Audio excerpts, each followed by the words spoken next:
Self-Publishing Podcast, episode number 150. This episode of the Self-Publishing Podcast is brought to you by 99 Designs, the online marketplace that helps you get outstanding book cover designs at an affordable price. Start your custom design today at 99designs.com/SPP and enjoy a free Power Pack upgrade valued at $99. Welcome to the Self-Publishing Podcast, where if you want something done right, you gotta do it yourself. And now, here are your hosts, the three guys who hunt Ewoks on the forest moon of Endor, Johnny, Sean, and Dave. Hey everyone, and welcome to the Self-Publishing Podcast, the podcast that follows three full-time authors as we attempt to change the face of indie publishing. Join us and our trailblazing guests as we shove aside boundaries, freely experiment, and occasionally screw up. I'm Johnny B. Truant, and my co-hosts are Sean Platt and Guy Fieri. Thanks for joining us, everybody. Fuck you, die.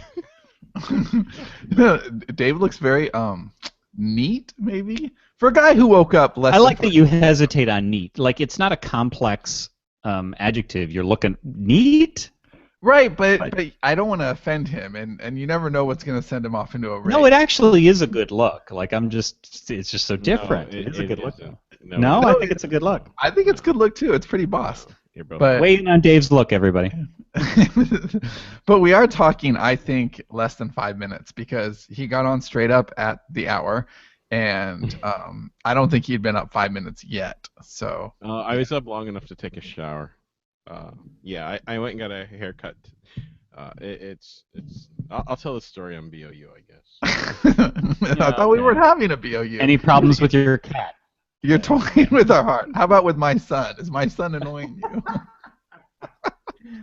Oh, good stuff. Good stuff. So we'll do our cool things and so forth. But today we don't have a guest, and this was my inspiration, even though it will sound like it was Dave's idea.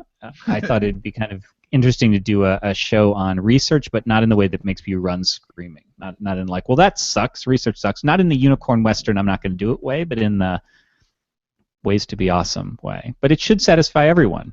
Yeah, no, I actually, well, we talk about this when we get to the topic. No use in getting to the topic early. That would be crazy. Anything new for you guys? Just in general, anything new, any new self-publishing landmarks or anything? Well, this is not something awesome, right? This is just something like, what's up, Doc? Yeah, how's 12 going, or what's? Well, yeah. Dave's over there laughing. He thinks this whole line of questioning is ridiculous. Why would we talk about our books and self-publishing? Twitter for people, and you're going right to me. So we right now. You know the routine? Either of you. Dave just finished his next pass on 12, and now I'm on 12, and as soon as I finish with 12, this is probably the most bottlenecked. Oh my God! Ever, right. This is like a 70-hour week. Yeah, it's been really hard. But the way it fell, we have something really awesome that we can't talk about yet. Ding! Take the drink. That's going on with 12 that requires us to have the draft done like 2 weeks ago. And then we have Contact, which is doing really well in pre-orders. I'm very pleased to say. It's doing well in pre-orders on all the platforms, not just Amazon. Yeah, it's stacking up, and that's really exciting. But it also means we have an immovable date there too. Well, that's your problem. You should never promise anybody anything. Well, before Sean continues with the story, let me just add a very important piece of information. If you haven't done pre-orders on Amazon, they, Amazon, like, I love Amazon, but they don't trust us. You know what I mean? Like, they're clearly like, you indies, you guys. And so they, there's a 10-day, it's like you're buying a handgun, right? Like there's a 10-day waiting period. So they lock you out of your pre-order 10 days before it publishes. So Contact publishes on April 9th, and so we don't need to have it done by April 9th or April 8th or April 7th. It needs to be done by March 30th, the minute it's March 30th. And they're kind of bitchy about it. Like, they're just like, you will lose pre-order for a year if you miss this deadline. And there was one that had no my stepbrother, the groom, the Lexi title, had no pre-orders, and we had literally just put it up. It literally just went live, and we decided to do an Apple exclusive pre-order. So I wanted to cancel it, but you go, don't you cancel that pre-order? Everybody will be refunded. You will not get pre-order for a year. And so we contacted support, and they said, yeah, go ahead and do it. And so I said, you would not get pre-order for a year, and I canceled it, and they said, you're fucked on pre-order for a year. And then I got an email saying, it was like a passive-aggressive mother. It was so passive-aggressive. It was hilarious. Like, we've canceled your pre-order as you requested, but just so you know, you're naughty and we'll never get to do it again if you must. So anyway, that's the end of this. You can continue with the story, but my point is, we're compressed because of them, because we need to beat that deadline. Yeah, it is pretty cool on our other pre-order. Apple let us put up a pre-order for Stepbrother the Groom with sample chapters, which that could be downloaded immediately with links to buy the book. Just they understand funnels there, which is kind of awesome. So anyhow, yeah, we're really compressed on this. We need to get Contact done, and we need to get 12 done, and they're just back to back to back. And last week I was gone most of the week at a mastermind, and so. I get back. Forgot about that meeting. right. And so it's just been like really, really compressed. And then I get back this week, and I had a ton of stuff to do over the weekend, and then getting ready for 12. And actually, last week I was finishing editing Contact, and so what I have ready to go is the polish. I'm finishing 12 while Johnny does another pass on Contact, and then I'm gonna switch off tomorrow and start on that. And this is my kids' spring break. So basically I was going to be coming for South by Southwest, but did not. I'm glad that didn't happen, actually. Like I was Johnny told me he couldn't come to South by, and I was really disappointed. I thought, oh, that's too bad, because there was something that specifically I wanted to brainstorm right immediately coming back from the mastermind. And so you have enough ideas. Do I ever have enough ideas? Do you think I'm just going to be like, I'm done? He's going out to get waiting. He's going out to get more ideas, and then listening to audiobooks on getting more words. Yes, that's exactly right. So more heroin. So yeah, so it's just been more cocaine. It's just been really that's what this feels like. Really, really, really heavy schedule. But again, it's really awesome, and actually that ties into my something awesome that I'll talk about in a moment. Why don't you talk about it now, unless anybody has anything to add? Well, it's okay. Okay, there's two things here. First of all, the something awesome isn't that I lied. That's in another sequence that I want to do called "What the fuck is up with Amazon?" So, but there is something awesome there. But my something awesome is, have you guys heard of Meerkat? Meerkat? It's an animal. Yes, Dave's got it, the app. So no, it's an animal. No, it's not really an animal. Have you guys heard of Five Nights with Freddy? Oh, geez. No, that's your Friday night. Isn't that Five Finger Freddy? So Meerkat is apparently some app, and I think we're going to give this a try at the summit next month. Oh, and by the way, the summit sold out. Yay! Round of applause. I think Amy should get that round of applause. Round of applause to Amy Schubert. So Meerkat was apparently the big thing at South by Southwest this last weekend, and it's a Twitter app where I think you stream live video with using Twitter.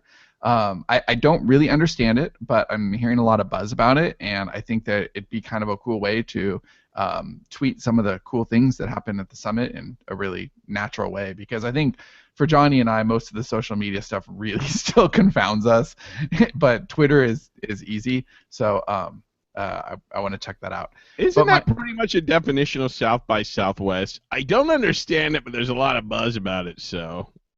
And it can be cool for the sake of cool too. Why would you do that? I don't know, but it's awesome. Well, I'll tell you where I heard about it later, you guys. But it seems interesting to me. No, it's getting a lot of attention in the tech circles that I follow. So I'm just busting your balls. Go yeah, ahead. that it's like I think that it's just really, really easy to use, and it so naturally integrates with Twitter. And I don't exactly know, but I think we're gonna explore it at the summit. So anyway, anyone coming to the summit, load Meerkat on your phones. No, does that mean I have to? Yeah, I think you should. So, okay, so I'm gonna talk about something awesome, but really I want to bitch about Amazon for a moment too. The something awesome Hold is on, let me get the gasoline and torches so we can burn all of our bridges. Go ahead. well, actually, this is a specific bridge too. Oh, good. No, I can't wait. I hope it's the one that you burned so much that it's cinders by now. Well, okay, so I'm reading a book. It's about Jim Henson, and it's called Make Art, Make Money. And it's interesting. Like I really dig it. And it's all about. Have you read it? No, I haven't, though. I thought you'd stop there and not out me. But yeah, I have it. Yeah, All right. I used it. Well, there's a couple of interesting things about it that I like quite a lot. I'm not that far into it, maybe 30%. But it talks a lot about collaboration in ways that I really, really like. And how he really just didn't want to do anything by himself because it wasn't as much fun. Like he just wanted to work with awesome people, and he always thought that art was a lot better if there was more than one mind in the art, even to the point where you would have like Ralph the Muppet had like one person doing the hand and one person doing the other part of his body, and that everything was really collaborative. And I thought that was really interesting. I thought the alchemy between making art and making money and the way he approached it was really, really interesting, and I'm really loving learning all about that. I also like that the dude was just a handshake guy. Like he's like, I hate business, like and that's the way Sterling and Stone is. Like we're very much handshake guys, and I love that. I relate to that. So I like the book itself. It's very fact-based. It's interesting. Tons of annotations. Okay, but here's the what are you thinking Amazon part. This was a Kindle serial. All right. We can burn that bridge. I don't mind. This was a Kindle serial. All right. There's nothing serialized about this. Nothing. I even think that in the right circumstances, nonfiction could be serialized. This is not a serial. This is the reason why serials failed. If this is the kind of, now this is, to be fair, this is the only other serial I've read other than ours in the serial program. But if this is a fair example, like, oh my God, no wonder it failed. Are you kidding me? It's stuff with annotation should not be serialized. If I was reading this live, I would be so annoyed waiting for the new ones, and not in like a cool cliffhanger kind of way, like, oh my God, I can't wait for the next episode, but just like, really? You're breaking up my nonfiction book? I can't wait for I do not understand how this is.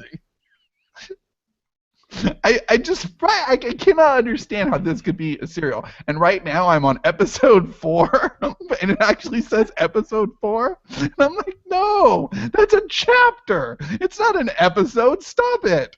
So I didn't even know it was a serial when I started reading it until I opened it, and there's this whole that was failing. Clearly, that's a serial. there's this whole thing Wouldn't about assume that. welcome to Kindle serials, exciting way to, the whole pitch that you get with Kindle serials. And anyway, I just can't believe this is a serial. And that is just, there you go, Amazon. That's why Kindle serials did not take off. It's your fault. We got comments. All right, let's hear them. Comments. Okay. Sure. All right. Okay. Are they about your Guy Fieri hair? James Thornton says, "Whoa, cool hair, Dave." I think James is lying.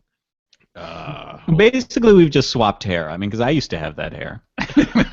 Oh, hey, can you go get an apple? Can we take your picture biting an apple, please? What is this apple you speak of? If I were to part mine differently now, I could probably have the old Dave hair. Actually, if you go to the hairdressers, you can have the old Dave hair. There's like a whole floor full of it. Why didn't you collect it? We want pillows. You should make pillows out of your hair. I'll make it out of my pubic hair. Dylan Perry Okay, says, too far. Dave looks so fucking metal with that hair. I think a new author photo is called for. Kate Morgan says, "Holy cow, what happened to Dave's hair? Is he anti-Dave, or is this what happens? About Dave's hair. Or is this what happens when he gets past the wedding scene?" Wade Jernigan says, "Don't promise anyone anything. Words to live by" from David Wright.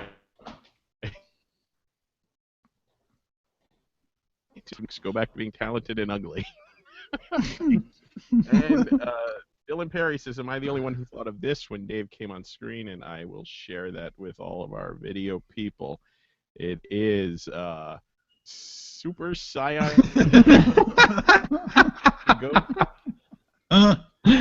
Yeah. So. Did you ever see that YouTube viral video that was going around for a while about the lady who was saying that she was going to go Super Saiyan on?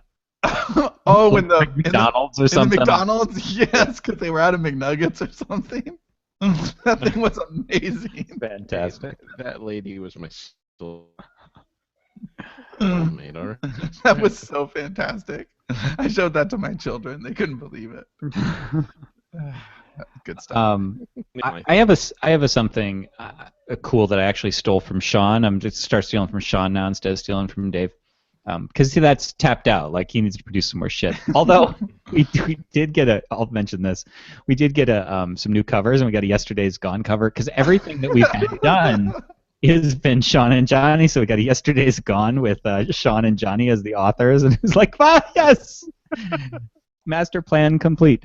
No, the something interesting is just another sort of multi-platform comment that I've really noticed. I've noticed it a lot on Apple, but it seems to be. I mean, it's obviously true anywhere else for obvious reasons. Is I'm noticing that so Invasion is doing well everywhere, but it's doing as well or better on other platforms than Amazon, and I can't help but get this really distinct feeling that I could be totally wrong about this, but it's almost like I think there's this whole big pool of KU people who aren't buying because they've already spent their KU money and it's not in KU. And it kind of makes me a little pissy about like Amazon viewers readers as a whole. I mean, like, obviously the people who are buying our books are great, but those who aren't are just kind of like Hold on, get that gas back out. We're gonna burn it all down. I'm just kind of like, really, like, why? Because it should be like, you would think that it would do better on Amazon. Amazon's the juggernaut, but it does as well. It's doing better on Apple, and it's doing as well on Nook, and Kobo hasn't really taken off yet, but there's a promo next week on that, and it's an interesting thing I think about the ecosystem of Amazon, where I think a lot of the buyers have kind of been trained, if they're in KU, to sort of like, okay, well, I'm going to go ahead and just get KU books, which is a plus or a negative. But well, one thing I'll say about Apple, and Dave can roll his eyes at this, I'm sure, but Apple, like, that's kind of the reader that you want. If you think about the average Mac user, right? These are people who have Apple devices, who have iBooks on their phone and already, like, they're used to paying a little bit more for stuff. They're just not going to be as price conscious as probably the average Amazon reader. Now, I know that's a huge generalization. I get that, but I do think that we're starting to see that bear out a little bit with our own experience, and I've heard a couple of things, also that, support that. And I don't know. I think that there's such a glut of free stuff and unlimited stuff on Amazon that I think your average Amazon buyer is different than your average Apple buyer. Dave was tired of you talking about Apple. He split. Yeah. So I'll tell you my something cool, and I'll keep it kind of brief. Just this is just another cool storytelling thing. So we've talked a few times about. And it's another not new thing. So I think my last one was Big Hero 6, right? So, like, not new movie, and it's a movie, it's entertainment, it's not a tidbit. But you can take the Apple one if you have a problem with this. And that's that I was reminded of it because Sean and his family just watched Edge of Tomorrow. That movie is I just love it. Like, I can't help but appreciate it as a storyteller in addition to just thinking because it did stuff that was really hard to do, and it did it really well. And I get off on that. That's that fractured timeline stuff I love, and that could have been really complicated, really confusing, and it wasn't. It was pretty slick. Okay, did you see? Yeah, I saw that. Did you see Edge of Tomorrow, Dave? Yeah. Did you like it? It was alright. Sean and I really liked it. So, and I like you, Sean. I like Tom Cruise. I don't care if he's crazy. I think he's awesome. So. Yeah, me too. I saw Rain Man last night again. I haven't seen that in 15 years. I want to rewind to where you were just pissing all over Amazon. Okay. I wasn't pissing on Amazon. Well, no, well, I have a theory on why Invasion, isn't doing better there. And Okay. Well, it's not doing poorly by any means, but yes, okay, go ahead. But I don't think it's that, all the KU readers have used their money and now they're not. I mean, there is some of that, sure, and it might even be more specific to certain genres. But I also think that the KU borrows and stuff, they help you with visibility, and you're probably not as visible on Amazon because you're not getting the KU borrows. The KU borrows drive. Yeah, I agree with that. I think it's a combination, but it's sort of a chicken and the egg thing. If you can't, it's the reason that I continually have a problem with Select. Like I get it for a lot of authors, but it's the reason that I have a problem with it conceptually, because you're trapped. If you're in that, you're trapped because you're counting on those bars, and if you don't get the bars, you're not as visible, and then you have to stay there, and you can't branch out. It's like one of the heroin. things. Just like heroin. Amazon like heroin. David W. Wright. His Twitter handle, if you want to have a problem with that, is EC Bulger. Well, it is like heroin, where you're always chasing that first high that you got on Select. well, what I was going to say is that one of the things that we're noticing, there were two things recently that happened literally on the same day, from the Realm and Sand side anyway, is we had a BookBub promo on Fat Vampire on the box set, and then Invasion's launch was the same day, and so it got a lot of exposure. We got a lot of exposure. Our company got a lot of exposure on other networks, and one of the things that's starting to happen slowly, but it is happening, is we're starting to see sales of titles that we never saw sales of before. So we're seeing a real nice halo effect. Robot Proletariat ticks on. And we have a new cover for that too, so I think it's going to do really well with the new cover. Oh, the new cover is awesome too. Robot Proletariat's selling on Apple. It's selling on Nook, and we're seeing some Unicorn Western and Genesis, Dream Engine. What's another one that's been selling? I don't remember, but we're seeing a halo effect. It's across the line. And it takes time for you to build those people up. So it's like the longer you wait to be on other platforms, it's a damned if you do, damned if you don't sort of situation for most people, I think, which sucks. So anyway, you're always Dave, no matter what you do. Well, yeah. So what's different? Did you have anything cool, Dave, or did nothing cool happen this week? Nothing cool happened to me this week. This was like the worst week ever. Wow. I did. Dave finishes a really, really, really good book, and it's the worst week ever. I love Dave. Yeah, I finished 12. Okay, here's the funny thing. I finished 12, and really, I got no right to complain because you and Johnny are writing like 15 books at once. It feels like, and I've been working on this one for 3-4 months. But when I'm done, I'm like, okay, I just need a fucking break. I need to relax. I need to clear my head. I need to flush my head out of all this. Go get a haircut. Yeah, I need to get a haircut. I need to change my identity. Yeah. So, so I'm just like, I just wanna, just crash. I just want to collect my thoughts and shit. And you did crash last year. Fuck you. and already, okay, I know we're jumping back on to the Yesterday's Gone train, and I'm starting to get, some cool ideas for that. And then I had like 2 more ideas for things that I want to write, in addition to 3 or 4 other things that I want to write that we're not able to write. Oh, and one of his ideas is like, I mean, they're all great, but one, he woke up like, I don't know, some dream fugue and sent an email, and it was really good. I'm like, I could write that tomorrow. And what was cool about it too is that it's a version of a pitch he's given me before that it's been pretty hard for him to get me excited about this particular concept.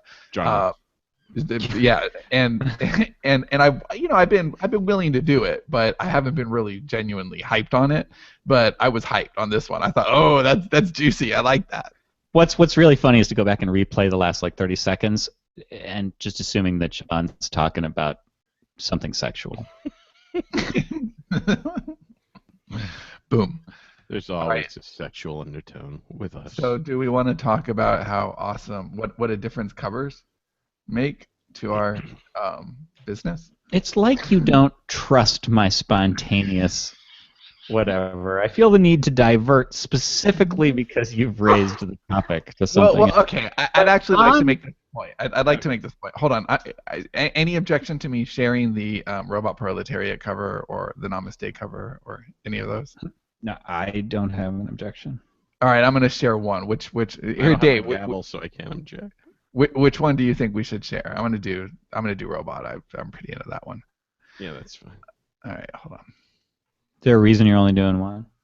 Well, yeah, just because I don't want to labor the point. I want to get to our impromptu, awkward discussion quickly. This whole show is an impromptu. All right. That's our tagline, much like it is a podcast, is Better Off Undead's tagline.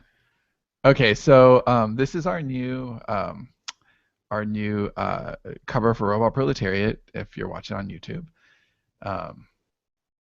and I love this. I think this looks fantastic. Yeah. Can you guys see that yet? Yep, can see it. That's All right. So now, what's awesome about this, if you see the old one, this actually uses the same exact robot from the old one up on the top. But I think that this is a really good example of why, even if you are a graphic designer, you shouldn't necessarily do your own book covers, because unless you're Jason Gurley. Jason Gurley is allowed to write his own books and do his own covers. But for the most part, it doesn't make sense. Even if you have a good eye for what, for composition, let's say, that doesn't mean that you're necessarily, there's a difference between a piece of art and a cover, right? So we're going through all of our catalog right now, and we're seeing how well things are converted once they're more, cover optimized. And that is something that, as much as you want to do a cover yourself, just get professional help, because Where would you that find a lot? professional help? Where would you find professional help? I don't mean this to be one discussion being a cause of another, because but just separately, where would you find that help? Well, I think 99 Designs is awesome for that. I know this Who is the our hell are impromptu you? discussion. Where's Dave? Get out of here. But I do think that we just got our latest still one talking. for 12. All right, I'm shutting up. Dickhole. I'm gonna get water. Yeah, Fuck so you. way to blow the punchline. Wow. That was actually not a I just want to be clear that was not a prelude to a 99 Designs ad. Because that isn't a 99 Designs cover, but we do use them. And wait, who would you find, Dave? Who would do it? 99 Designs? Oh, I've never heard of them. What's the process like? The process is super easy. We're doing okay. Sorry, I'd just like to interrupt to say that they've renewed us. Like, what? Why? Wow.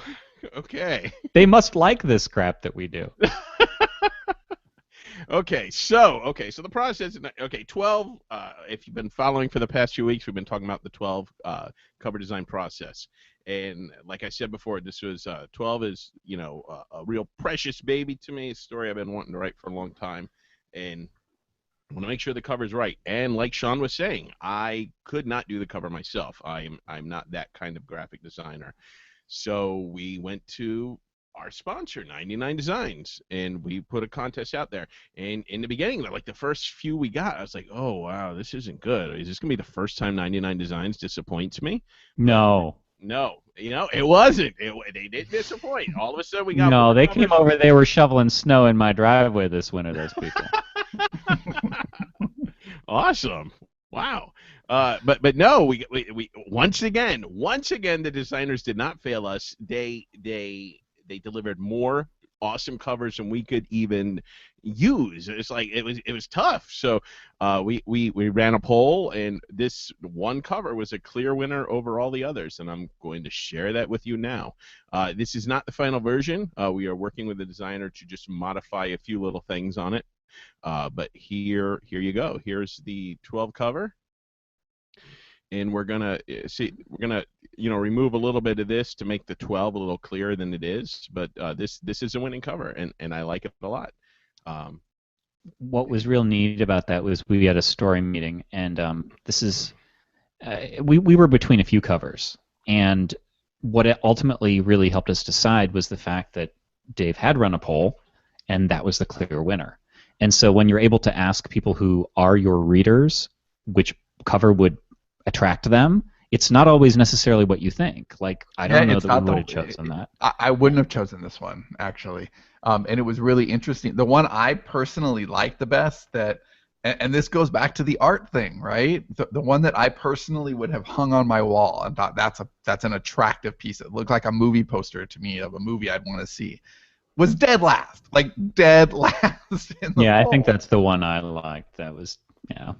But it was the most visually attractive, and that's the thing. And what's funny is that I get this on a website level. Like Dave and I have had these conversations many times. I'm like, dude, ugly converts. Like the big You're not flashing saying button. it's ugly. What the fuck, man? No, I'm Didn't not. we learn that about writers last week? That ugly convert? We have that discussion. We did. The point is that what you think is the most attractive to the eye isn't necessarily, the one that's going to grab the most eyeballs. And so a book cover's job is to grab eyeballs, certainly more than anything else. And the cover for 12 that I liked the best was the most striking as far as, well, that looks cool. But it also, if I'm actually breaking it down, it was a lot of red. It was one color. It could easily get lost. And this one that we ended up going with, it will convert a lot better. And clearly it converted better for all the readers that we asked. And that's kind of the point. All right, everybody. So start your custom design today at 99designs.com/SPP. And if you use that link, you get the free Power Pack upgrade that, as Dave sort of implied there, supercharges you getting more designs because they highlight your listing and so forth. Use that. Use that. If you don't, then you're crazy. Then you might just get the crappy ones. You might just get the crappy ones, right? So that's 99designs.com/SPP.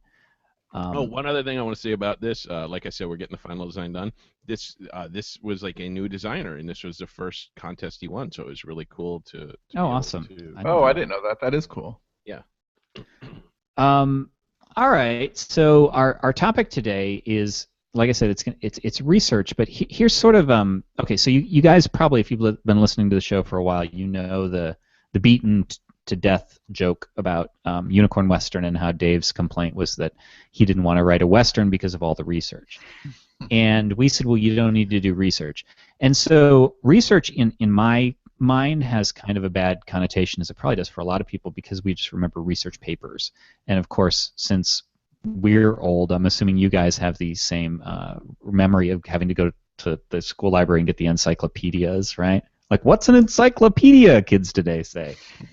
And just like slog through and like cite references, and it's just like I have that in my head, like the whole thing of research. And so I always thought, well, I don't really like research. We can make unicorns. But what I've found more and more is that there are other forms of research that I really, really do like it. Invasion, what we're doing right now, I've really been steeping in. There's a theory. It's called ancient astronauts theory, and basically the idea is that aliens have been here before, and that they helped with the pyramids and stuff like that. And so I've been watching. There's this whole History Channel thing that's on Netflix for ancient. It's called Ancient Aliens. Is the name of the series, but it's about this theory, and just learning all about the things that people think about different spots around the globe where things have occurred and what the theories are. And that kind of research, like, I find myself wanting to do more and more. It's funny because, I mean, I know probably more than any of us, I have the reputation as the guy who hates research, right? But I actually love research in the same way that my teachers would have always said that, I didn't like to learn. I was always in trouble, in school. But I'm actually a lifelong learner. I love learning. I love information. I love getting new things. But I hate homework. I hated filling in worksheets and that kind of thing. And if it's tedious stuff, then yeah, I'm not into that at all. But I love learning new things. So, especially when I'm in the beat stage, I don't like researching while I'm writing. That's much harder. I'll go jump over and figure something out if I need to. But I feel like it's really distracting from the writing process. For me, research needs to be part of the pre-writing process to be really effective. I watch a lot of videos or read a lot of stuff and learn things, and then I apply what I learned into the beats. But I don't like to stop writing to go figure something out because I think it detracts. Dave, as the person who that joke about research, that began with you. Do you actually dislike that sort of thing, or is it just that you don't? I mean, what's your opinion on doing research for stuff? For me, it's an OCD thing. Because I've done plenty of research. When I was a reporter, I had to research stuff all the time. I think when it comes to writing a novel, for me, it's so easy to get lost in the minutia of research, and some things I think are more difficult than others. Like writing like historical things. Stuff like that I think would be difficult for because I don't know all that I don't know. Like I don't know like all the different the styles of the day, the things that people ate, little things that real historians and people that study this stuff know, and I don't know, and I don't think we don't have an editor that knows, so there isn't that safety net there if I wanted to write a specific thing. So I would feel a need to research every single thing about something, and for me to do a really good job to make something that if you don't already know, but you need to fucking get it right, you're going to take 6 months to a year to do research. And there are a lot of writers that do that. And that's not something that we can ever afford to do, or at least not at the moment. We can't take a year off and just write one fucking book. So for me, research is something that we can't do that thoroughly at the moment. So. See, I feel like our definitions of research are different. Yeah, So, me too. yeah, as a if you're writing if you are writing historical fiction, if you're writing about Victorian London or something, a specific period that actually existed, and you need to get it right because it's not. So, for instance, Dream Engine is steampunk, which tends to use a throwback style with modern stuff, like a steam sort of era feel. Yeah, that's and good. so.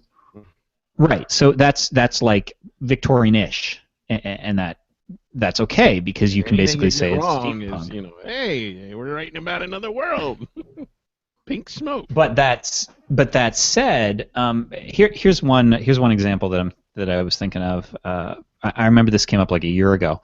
I remember saying to Sean that for the next season of The Beam, wouldn't it be cool to go to New York, like as a research trip? Like I've been to New York, but to really go and I don't know, walk around. And now our district 0, sorry, in The Beam is 2097, the year 2097. So it's in the future.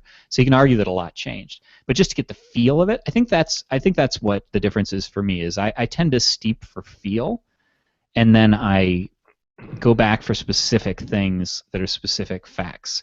So here's I don't know if this is this isn't a spoiler, I don't think, but it is something that occurs in Contact, where there are these big rocks, okay, and they're sort of modeled after monoliths that have occurred in the past of with the alien theory and stuff, and I just wanted to know what they were about, what are they made of, what were those made of, and what granite. A lot of them were granite, and then what's in granite, and so just little factual tidbits that need to be sprinkled in. I want to know, about how much do they weigh, and what are the metals that compose granite, and are they magnetic, and that sorts of things. Those are the sorts of things that do come up during writing for me, but I steep ahead of time just so that I have maybe a passing familiarity with whatever sort of the hook of a story is, which is different from what Dave's talking about, I think. Right. Well, I think. Go ahead, Dave. Well, for 12, it takes place in a diner, so I wanted to get the feel. A lot of it takes place in a diner. I wanted to get the feel of a diner, and I've been eating at diners forever, so I kind of have an experience there. But I also talked to servers. I took a tour of my local restaurant.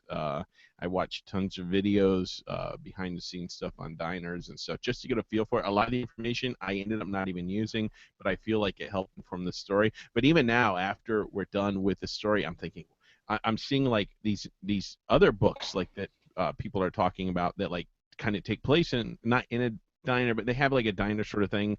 and I'm like, oh shit, maybe I should read that. Maybe I can like plug in some last minute things. So I'll make it feel even more authentic. So I never feel like I'm done with the research, and it's a totally OCD thing for me.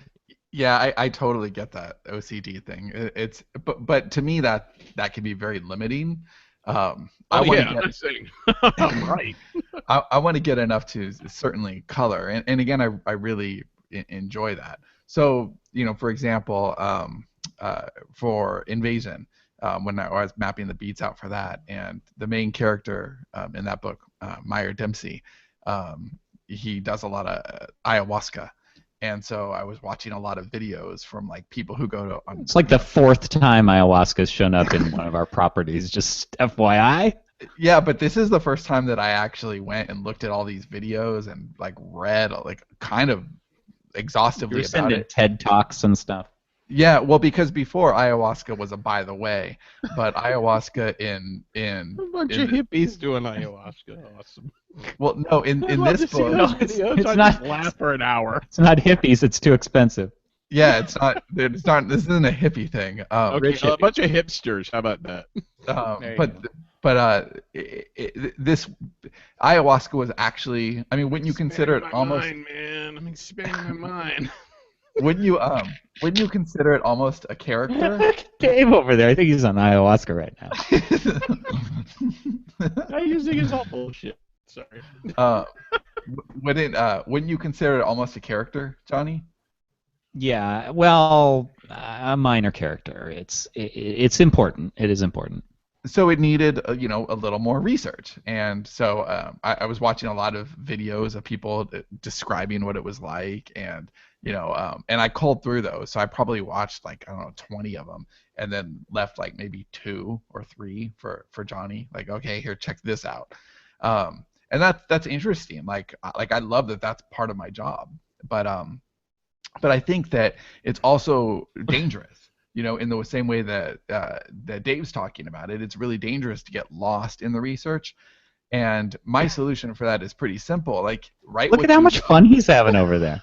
I don't want to be a judgmental prick, but I'm about to be.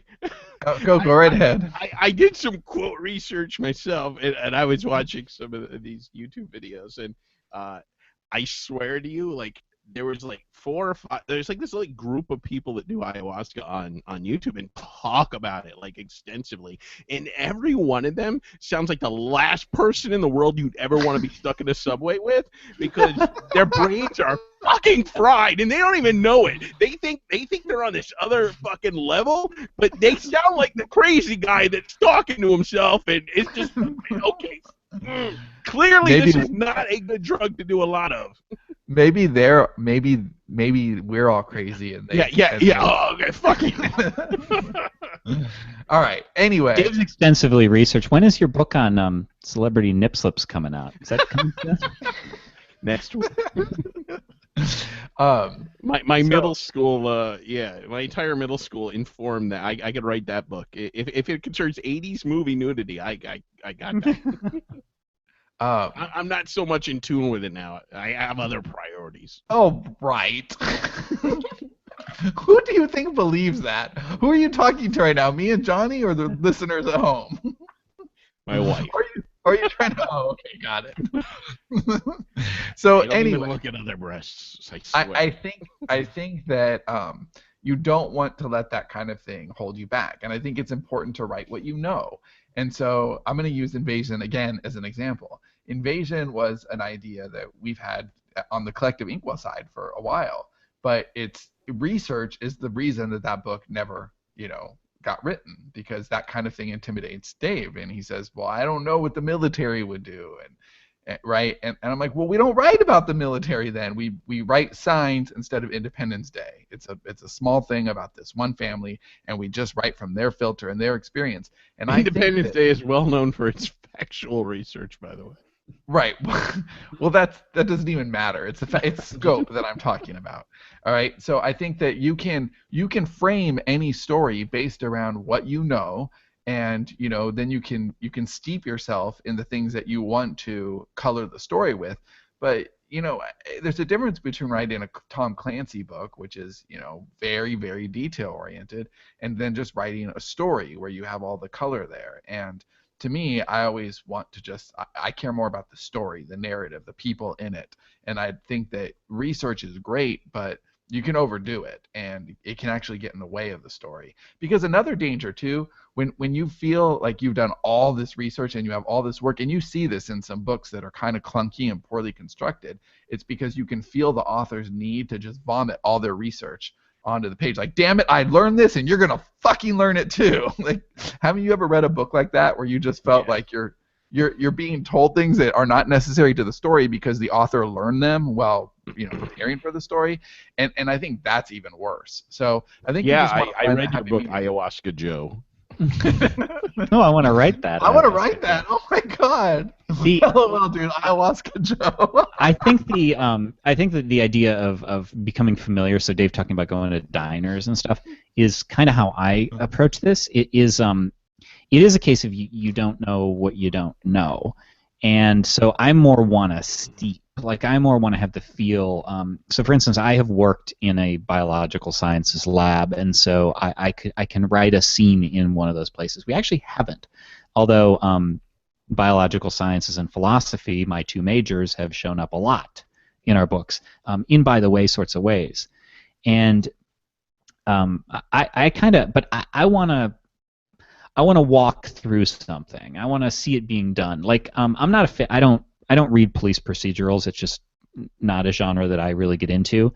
But now that shit you gotta know. Now C.J. Lyons, I only read Snakeskin. I haven't read a lot of her books, but she does that thrillers with heart thing, where it's like it is a lot about the people equally as much as the procedural part.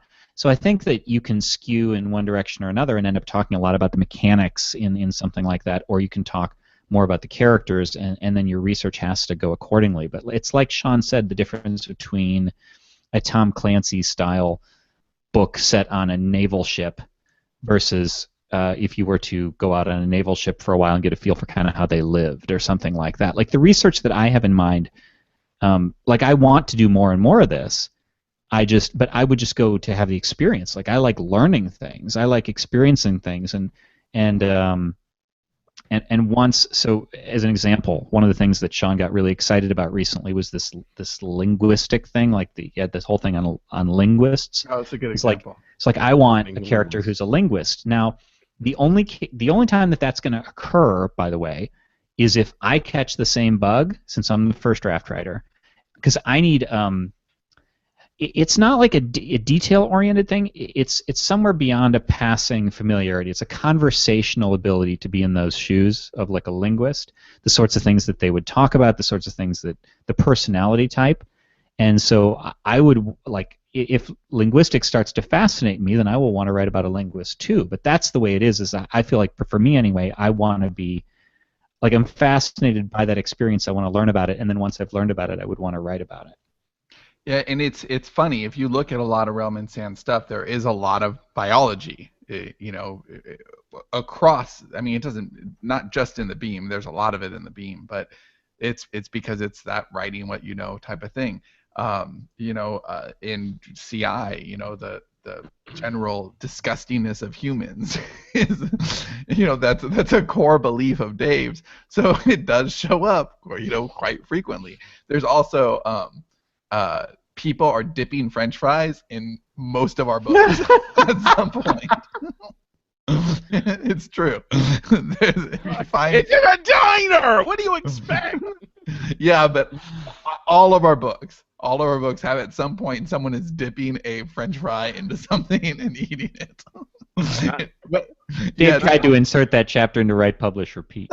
No, I don't think there's French fry scene in White Space. No, yes, there is. No, there is. They're at the bar. Yes, no, John, and they're dipping. It's onion rings. They're dipping onion Not rings. French fries. Totally different. Some fried vegetable. They're dipping fried vegetables into sauce. Well, hey, see, that was me stepping outside of myself, because I would never eat a fried vegetable. What do you think a French fry is? Not starch. Yeah, it's not vegetable. Potato and vegetable. I'm Sean actually, I have this thing where I want to understand. I'm always saying, how would that work? Like that's the way that I look at research. Is how would that work? How would it's not enough to. What was the thing, Sean, where you wanted me to write something, and I said I don't. Oh, you mean yes? Was this yesterday? No. That's I was gonna say that, and I will say that, but if it's not a spoiler, but I think it might be a spoiler, but yeah, I loved this idea, and I pitched it to Johnny yesterday, and he's like, "Well, how does that work?" And it totally took. It was he daved me. He just totally daved me because I was really hyped on this, and it was an idea for in the balloon. Yeah, it really was. It was something for colonization, and I'm trying to map out that That's the story. third invasion book. And so I went on a walk, and I came back, and I had this idea. An ayahuasca walk. I did not have an ayahuasca walk. It was just a regular walk. Fuck you. A walkabout. And I Did came you ruin the background? God, listen to him today. He's giddy. It's like know, it's midnight. And so I came back, and I was super excited because I thought I shat all over excitement. Yeah, I thought I had a way to explain, one of mankind's biggest mysteries, and apparently I didn't. And yeah, so Johnny daved me. But what was the other example that you were going to? Well, that's what I'm trying to remember. There was something. It was a project a while ago where you and maybe we wrote it, and maybe we worked around it. But it was something where I wasn't. I wish I could remember what it was. I wasn't conversationally familiar with it enough. I hadn't done it. And whatever maybe the main character's job or something like that, and we had scenes where this things. LaFleur? Yes, it was LaFleur because Sean had to steep me. So just to catch everybody up, LaFleur de Blanc is a Lexi book that Sean and I wrote. Dave is like 9 today. He is. There are two main things that are sort of background. Three main things that are background in that. One of them is we'll go for 3. It's set in Southern California in a very ritzy, rich, snobby sort of an area, based on Newport Beach. Yeah, I think. And so I've never been to Newport Beach. And the woman owns a flower shop. I've never owned a flower shop. And the other main player, there's 2 more. So it is 4, Dave. You get your wish. The other 2 were two of the other major players in that book are a restaurant, like a very specific kind of a restaurant. So it needed to be like cuisine oriented. And there's actually a food truck in there, like a higher brow food truck, that created some foods too that I just didn't know what kind of foods these were. Like, I'm not a foodie. And then the last one was her rival, the main character's rival in the book, owns a very fancy high-end furniture store, which I also didn't understand. And so I said, I don't know where to begin with this book. Like, he's like, well, just write Southern California and here's some pictures. And I'm like, but I need to walk through that. I need to know, like, casually when the things that you wouldn't know to tell me, like that people wear this certain kind of shoe. I'm just making that up. Like, I wouldn't know that unless you specifically thought to tell me. So one of the things we did a few things. When I came to Austin for the World Builder Summit with the 3 of us before Dave showed up because he would have made fun of us, is we went to this place. Actually, I still have the catalog. This is a Restoration Hardware catalog, a very fancy furniture store, and we basically modeled Nouveau House after Restoration Hardware. And so I needed this catalog so that I could casually mention something like a English reclaimed timber floor lamp. Like, I don't have that vocabulary, but I do now. Like, Sean's like, here you go. And then we went to we went to a flower shop, and Sean told me how you can tell the difference between good flowers and bad flowers, and where they're harvested from, and what makes the difference. And that's the stuff I needed to understand to even begin writing that story. There's some design apps on the iPad which kind of almost serve the purpose of, you could pretty much like design a virtual house and like fill it with it's aimed at like selling people stuff, but I mean it's just like a catalog. You can look at the stuff and get descriptions, even get ideas and stuff. That could be an area that you could also consider for research. Yeah, I think it's actually pre-beats, those packages, that is research, right? If you're figuring out what locations they are, that's all I would consider that research. It's not it's not the same as, really learning about a historical era for a historical fiction novel, but it's research, it's prep, it's preparing your, it's pre-writing, and I think pre-writing as an exercise is, really important. And also going into what you know. So let's take Axis of Aaron as a good example. That island is essentially the island that Johnny has spent a lot of summers at.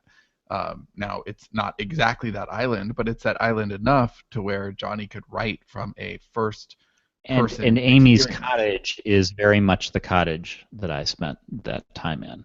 And if you had been in that cottage, you would recognize some of the things that some of the descriptions. And so I have that mental map in my head. I know the sorts of things that occur there and what the seasons are like. And I did another sort of prep for that. Was I watched Mulholland Drive, Vanilla Sky. I watched some mind-bendery sorts of movies just for mood. So there's actually that's a good point. You're watching for celebrity nudity. Come on. That's whenever what my next book is going to be about. A lot of what I choose to watch and or read, is directly influenced on what we're about to write. What I'm preparing for mentally, because mood is really important, and like anything that's going to help me generate better ideas for that specific project. So both nonfiction and fiction, a lot of it will be very much geared to whatever it is that either me and Dave or me and Johnny are going to write next. So I think that's all part of research. I think that every writer will do themselves a great service by kind of broadening their definition of research. And instead of thinking of research as this one thing, like doing the encyclopedia stuff in middle school, it's not. It's what do I need to do? Like, what do you want to learn about? What do you want to learn about? How do I best prepare for this story that I'm going to write? If I have 10 hours blocked out to just research before I write the first sentence, how am I going to do that? What will serve my story best? And it may not be learning about minutia about one little thing. It might be better to just watch some movies and get some color. I'm sorry. Go ahead. A good way to do it is first start broad, watch a movie, read a book on the subject, and then whatever you think will help you. Like if you see something in there that sparks an idea, if you see something you'd like to really drill down into, then go to YouTube. Just look up. People make videos about everything on YouTube, and you can get tons of research. Including taking ayahuasca. Yeah. Yes. Ayahuasca Joe's on there. For Crash, I watched videos of car accident scenes, and not on YouTube. There's another website which has just horrifying. This is in addition to his usual watching of tragedies. Yes, just horrifying death stuff. It was just I wish I had not seen it, but it did. It was able to color the story in a way that maybe would not have. And I have been witness to plenty of actual accidents, in the past, including one very horrifying one. So that also helped. But I mean, you can pretty much go to YouTube and find, like I found lots of diner stuff, people, even funny ones, like servers bitching about like stupid shit customers do, and pretty much it can help you really drill down. So yeah. One of the things that I do, and I don't know how most people would describe this, but I think of it as qualified talking out my ass. So, so the Beam is a great example of this. I think there are scenes where you'll read about something very technical happening. Now, the Beam is set again in 2097, so I don't need to be faithful to today's technology. We just sort of need to tip a hat. Actually, Sean made mention of this in some of the stuff that I was doing for Contact. Is you got a few real details in there, right? So that the rest of the stuff, you have enough window dressing, so that you can kind of then go on from there. And so the Beam has these passages where it isn't jargon, like it isn't empty jargon, but if I know a few tech buzzwords or sort of generally how things occur, the characters end up talking. I don't know how I'm describing this. There's enough veracity in there. There's enough real stuff that when you then go off in sort of a logical tangent, it makes sense. Like it's believable. And you don't have to. Yeah, go ahead. Well, yeah. So the thing that Johnny was alluding to earlier, that when I went on the walk and I came back and he's like, well, how do you explain that? It was because I was trying to draw a parallel from something that's happening in the not too distant future to something that happened thousands of years ago. So I was trying to explain how the pyramids got there. And I came up with what I thought was a really cool solution with how the pyramids came there. And he thought it was so cool that I felt a little bad. he felt bad daving me, and so I explained it to him in Slack, and he said, "Well, explain the science behind that." And I'm like, "Motherfucker, that's what you're supposed to do. I'm just supposed to tell you the awesome idea." Okay, since we're not going to do it, I can say what it is, right? Because we're not going to do it. And if we do the variant, then it'll be okay. Okay, so Sean had the idea that the pyramids were grown. Like they didn't build the pyramids, they grew them. Like chias? Yes, exactly like chias, more than you may realize. Chia. And so I said, well, okay, but isn't that like why not just build them, right? Like they See, just this is what happens when you do a and... lot of ayahuasca. I see pyramids growing. I got an idea. Okay, I know. Okay, I know this shit's gonna just blow your mind, man. First of all, that's exactly how he did it too. Pyramids, they grew themselves, and I know the man doesn't want you to know this because it comes up the alien man conspiracy. Obama is an alien. Do you know that? Obama is an alien. If you do some ayahuasca, you'll understand. Everything will start to make sense, and the pieces will come together, and all of a sudden you'll just see everything all spread out, man. Are you imagining the transcription too, Sean? What the hell is wrong? Pretty good. All right, so here's he's giddy. He's oh my god. So I think we should have Dave write ayahuasca Joe. Actually. I know. And I love that he doesn't want to do Better Off Undead. This is when we have to do it. So the idea was that the pyramids were grown, and so first of all, I'm thinking like Occam's razor, like why invent a more complicated idea? There are stones, and why not stack them up? Like they use their beams and stuff, because that's an allowable level of fantasy to me for this. It's like you don't make up the growing the stones, you make up the magic that lifts them, right? So that's the UFOs helping the humans back in the day. And he said, well, couldn't they? It was Obama. Couldn't they like create like a form or something like that, and then they grow them from crystals, like from seeds, like you can grow a crystal? And I said, well, but that's crystals. Like crystals grow. And then I said, there's rock is basically sediment that has been compressed over thousands of years, or it is that's what the man wants you to think. Metamorphic that comes from a volcano, or it is igneous rock, and it just doesn't make sense. Like the idea of the rock growing, it just didn't make sense. But to me that was an unnecessary. In Unicorn Western, we would have had the pyramids grow themselves. That's the difference. Because there's magic in that world. But the world of Invasion isn't a magical world. It's an alien world, which is different. Unless we wanted to have the aliens be unicorns, which I kind of like. I'm down. Oh, Jesus. Anything we can do to grow pyramids, because I think it's awesome. So anyway, that was it. I feel a little bad stopping Dave, though, because he's so... Oh, I do have one more bit of... Do you want to go on about Obama a little bit more before I say this?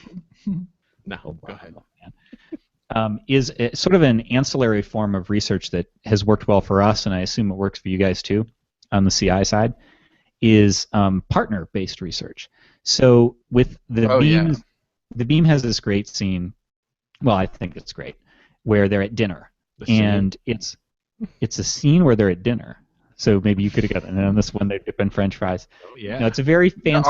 There are no French fries. French fries in Sean's worlds, man. No French fries. It's no fries are allowed. No it's a very fries in Sean's it's a very world. fancy. Look, he's like Sean interrupting the ad read. Look at this motherfucker. But it's a very fancy restaurant, and so I don't know, like, what are some of the things you listed off? Like, there's a scene where they're listing the foods and the things that they're doing in this restaurant. And I don't even know this shit. So I said just put, and I think my original thing was like they're at dinner and I just put fancy shit here and left him a note. And Sean will go fill in all those details because he's hoity-toity. I do that. Yeah. Yeah, Flowery picnic scene. they did. Yeah, in Available Darkness season 2, there's just a big empty spot. He said, "Okay, bitches are at a picnic." You right. So, but yeah, I agree. We did that. Actually, we did that in 2 different ways with flowers. That I thought were both really effective. One was in LaFleur, of course, where there were just big question marks. Fill in shit here. And actually, there was food and flowers that were fill in shit here in LaFleur. But I need to have some level to even get to the fill-in shit here. That's the thing. Sean would say, just leave this scene for me. I'm like, no. I need to have these people talking, and I can't stop every 2 seconds and say, insert this, insert this. Like, I have to have a passing familiarity or it won't flow. So Axis is a really good example of this, and this should probably be the last story. But in Axis, there's actually, can I do this without? Is it a spoiler?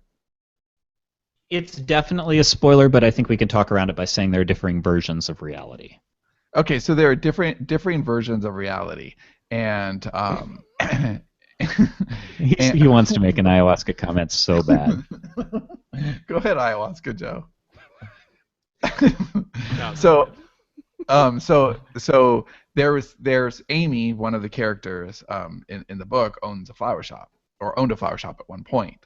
And so in one version of reality, she's talking, very factually about flowers, and in another, she's totally talking out of her ass.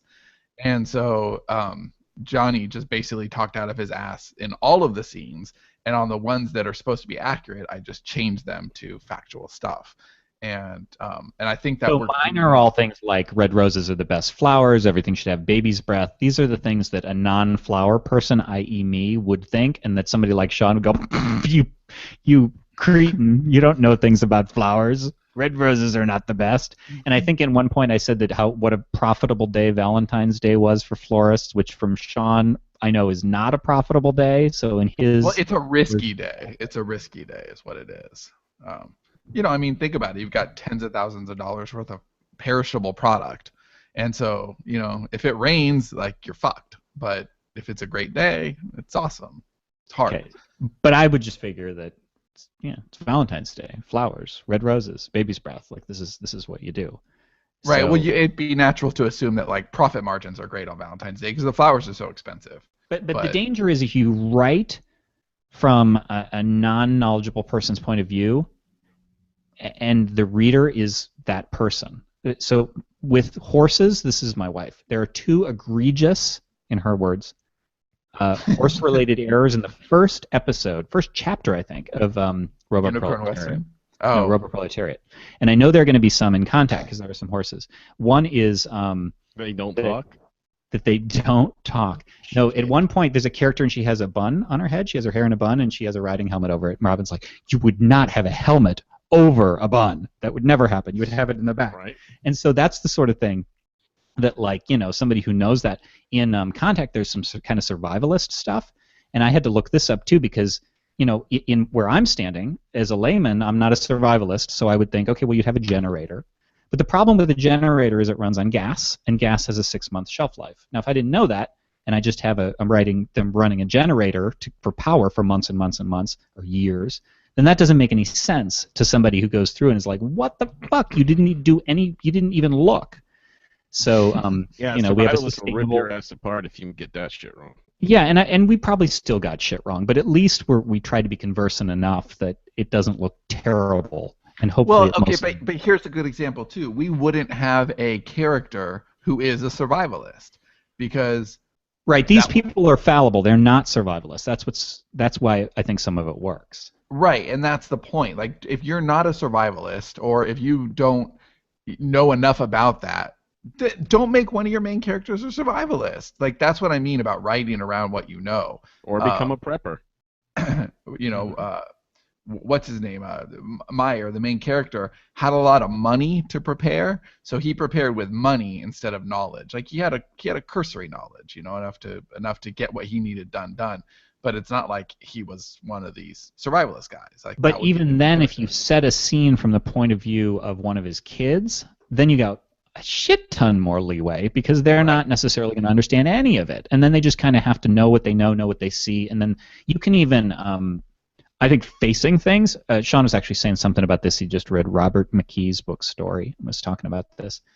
If you look the reader in their eye and basically say this doesn't make sense, then you're kind of forgiven in some ways because you haven't just pretended that it made sense. And my version of this is sort of people can wonder, like, okay, so in the Dream Engine, there's lawns, right? Underground. In the underground city, there's lawns. And at one point, Isla, the main character, is wondering about why the hell grass would grow down there. Now, I could have tried to figure out how to explain that, but it's from Isla's point of view, and I just say, how would that happen? She doesn't know. So...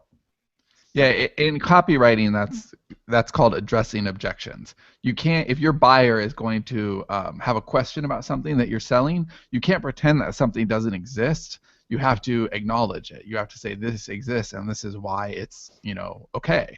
And I think as a fiction writer, you really want to do the same thing. You can't pretend something stupid isn't stupid. I think all stories have some things in them, right? Wait, hold on. I want to speak for Dave. But you've been doing that with the LOL line all along. No, we're not pretending that's not stupid. When have we ever pretended that's not stupid? Yeah, don't interrupt, Dave. All right. So are we done with this? Any final comments? Any words from Ayahuasca Joe? Spider McGee says, it's a little dialogue here. Dave, I've been watching horrific car accident videos all day. John, researching a new story? Dave, nope. Kate Morgan says, I totally love research. I wrote a violinist for one of my books and ended finding tons of amazing musicians. Ended up learning to play myself. That's cool. Oh, that is cool. Quotidian Light. I'm in the middle of this research hole as I began Operation Support Literary Fiction with a pen name. In addition to all the literal paper library research, I plan to spend a few hours in the bad parts of Oakland and hovering around a few dojos. Yeah, exactly. Lexi watches lots of porn. Yeah, I was thinking that would be fun research. I did a newspaper story where I was in the quote bad part of town and a riot almost fucking broke out with me in the middle of it. It was awesome. Oh, that sounds fantastic. You want to tell that story on BOU about how you're angry with my son? All right. Well, let's finish up then. So, thanks everybody for listening to the Self-Publishing Podcast. I no longer have anything to say about the summit since that's sold out, but I guess I'll just say if you want to get our best advice without all the off-topic bullshit, but what fun is that? Get our book Write, Publish, Repeat at selfpublishingpodcast.com/WPR, and we will see y'all next week. Stay tuned for the next episode of Ayahuasca Joe. Please, can we write that?